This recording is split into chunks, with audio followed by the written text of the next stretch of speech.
Hey everybody, we are continuing our look at the thread, tracing the thread, looking at the gospel within the whole story of the Bible. And so we've been looking at all that on Wednesday nights, and our devotion thoughts coincide with those.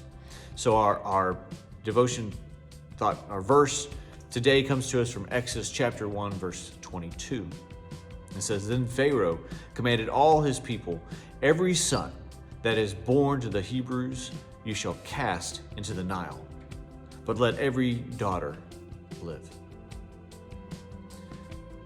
I wonder, have you ever thought about this passage very much? I mean, can you imagine it? I mean, what in the world? You're probably asking, is she crazy? Mom seriously just put our baby brother in a basket and put him in the Nile. I mean, can anyone say crocodile bait? Right? Reading Exodus 1 and the first part of chapter 2, it all seems so plain and sanitary, but if we're not careful, we miss the total, almost insanity of it all. I mean, don't just blah, blah, blah right over the fact that they were rounding up little baby boys and tossing them into the Nile.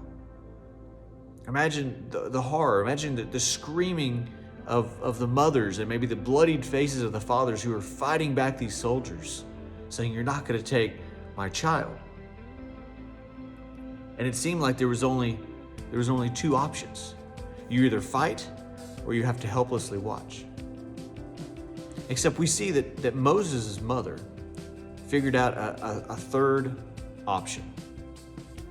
Instead of fighting only to have her baby still ripped from her arms, she calmly surrendered the situation and gave God a chance to be God. Moses' mother, and wasn't the only heroine in this story, right? The shrewd decision, a quick thinking of Moses' sister, Miriam, and how awesome she was. I mean, she must have been maybe a straight A student or something, because she thought quickly and just played the situation so well. She went right up to the princess, who's related to the king who's killing all the babies, and said, "Hey, you don't want babies spit up all over you. You don't want to mess with poopy diapers. I know, I can just guess that by looking at you, right? But I know somebody that if you paid them, they might be able to take care of this baby until they're a little older."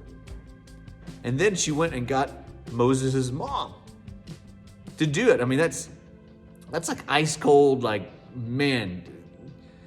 I don't know how to describe it. It was just amazing thinking in the moment. The point of the story is this. Moses' mom could have tried to do what she thought best according to her own reasoning. That's what we try to do all the time, right? We feel like God gave us a brain and we're going to do this. But there are times when we have to give it over to God. And ultimately, that's what she did. She gave it over God. She gave over to God. She gave that situation to Him. And this seemingly crazy, half-baked idea just happened to work out. Imagine that.